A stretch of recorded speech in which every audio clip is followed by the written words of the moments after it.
How's it, my Orchids and Fynbos friends? Dave here with another greenhouse update.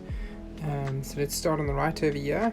So we're in the middle of spring now, so quite a bit in growth at the moment. A lot of new growths and some flowers as well. So this beautiful one over here with all these new growths. This is my Britonia Mardi Gras. It's pretty big, this one, as you can see. Shooting out new growths all over the place. Had this one for quite a few years, and it's probably the biggest orchid that I have. Then just a little bit to the left over here, we have these beautiful flowers. This is the Lycaste Bellinger Glow. I was really excited to get this one at the end of last year. This was my first Lycaste. I've always really loved the blooms on the Lycastes. And it's been pretty easy to grow. I thought I would struggle with the watering and all of that type of thing, but you can see over here, look how plump these growths are. Putting out a new growth at the back here, so also doing exceptionally well. Really happy about that. In the back over here, you know my history with Zygopetalum orchids, always struggling with them. This one, I think this is the Arthur, let's see. Arthur L. Tombstone. This one has been doing very, very well. I said I would be moving into the greenhouse, but in summer I'd have to bring it in due to the heat, because I suspect the heat was the issue with the Zygopetalums.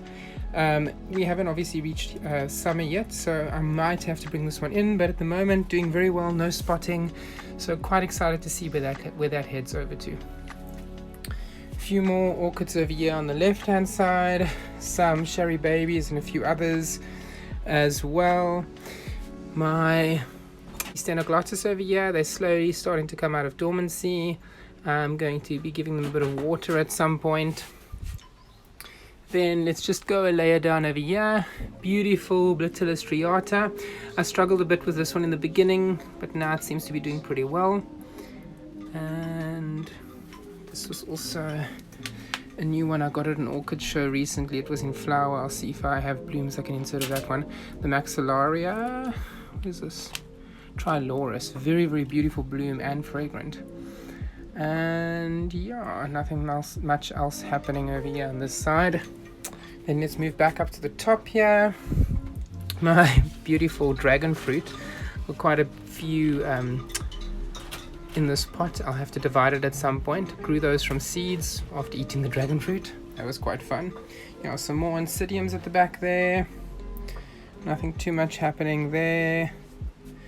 Some beautiful Cattleyas over here. Ooh, you can see this to the left over here. This is the beautiful Cattleya White Bridal Yuki. So quite excited to have this one in bloom again. Very, very happy with it. The smell is absolutely amazing. This is the one I referred to as the burnt plastic orchid. Well, the smell was reminiscent of burnt plastic. Still spicy, however, not so intense as it was the previous year. So very, very nice smell. I would definitely recommend that one. Over here, it's out of flower at the moment, just recently flowered. This one is actually at an orchid show and won first prize. This is the one that I said I would run into the house, into a burning house for. So I'll put an image of that one at the orchid show. That won first prize. Over here, we have the beautiful Polystacha Valentina Douglas by Galliata. This has a marshmallow type of smell to it. It's a Polystacha hybrid. Very, very beautiful dainty flowers. Then these are some. This is a new orchid that I purchased recently at a show. That was the Dendrobium Finlianum. Purchased the oculata form. I'm not sure if this is the oculata form. It wasn't mentioned on the tag, so we'll have to see when that one blooms. Then my Dendrobium moniliforme as well over there. Some new growth starting on this beautiful Cattleya over here, the controversy. Excited about that one again. The Microcoelia exilis is doing pretty well as well. A lot of new root growth. This is the leafless orchid. At the bottom there you can see a lot of new root growth, so quite excited about that. Then moving back over to the left hand side here, a lot of the Layliers and Cattleyas are in new growth at the moment, so hopefully I'll get some flowers this year from those. They're a bit small, but who knows. This beautiful one over here, look at this growth. This is the Sun Valley Orchids from the Sun Valley Orchids Hall. This is the Cattleyas leopoldii, the cerulean form. So doing very, very well in its setup, so pretty happy about that one. Then my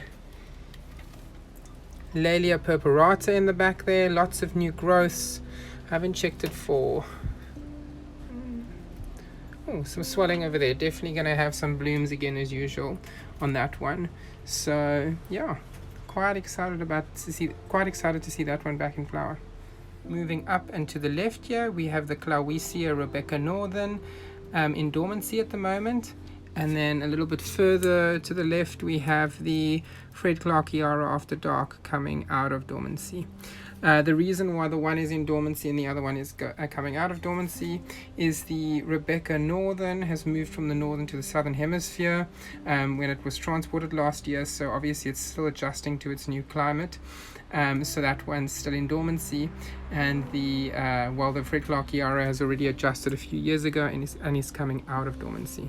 Here's my new Dendrobium anosmum that I also received at an orchid show recently. And then down to the bottom over here, we have the beautiful Oncidium. I think this is the Pacific, what is it? Let's see. The Pacific Pagan. Yeah, a beautiful dark color on this. Then a little bit to the left over here, we have the Vanda Cherry Blossom in bud at the moment. I can't wait for this one to actually start flowering. It's one of my favorite orchids. Nothing much else happening with the Vandas that I can see. Let's see over here. Yeah, nothing more happening on that side over there. The back over here, we have the Bangkok Sunset Aurora, also doing really well. And then to the left over here, something I'm really excited about. Let me take you around. And if you can see this at the bottom there, you can see this beautiful flower spikes at the bottom of the plant. That's going to give us two pretty large flower spikes, I think, that are going to come from the bottom of the plant with the flowers hanging down over here. This is my Diaphananthe miliarii. This one is a South African species, and I got it recently at an orchid show, so I'm pretty excited that it's now in flower, or at least in bud at the moment, and will be in flower soon. Then my two Renanthera hybrids sitting pretty over here, adjusting to their new environment. And then at the back over there, a few more South African species, not doing too much at the moment. Now if you look really close at the chinookas, second leaf down from the top, you can start to see a bud forming there. This is the chinookas fragrance. It's going to be in flower soon. Getting excited about that. Really love this one. I almost missed this Oncidium at the back here. It's in bud at the moment. You can see over there. This is the Catatante. Yes guys, so thank you for watching this video. If you enjoyed it, please give it a like, and if you would like to see more content such as this, please subscribe. I'm putting quite a few videos out in the next couple of weeks on orchids that I've seen in the wild, so pretty excited about that. So watch out for those videos, some Deezers coming your way, and quite a few other interesting orchids. Keep well, stay safe guys, bye.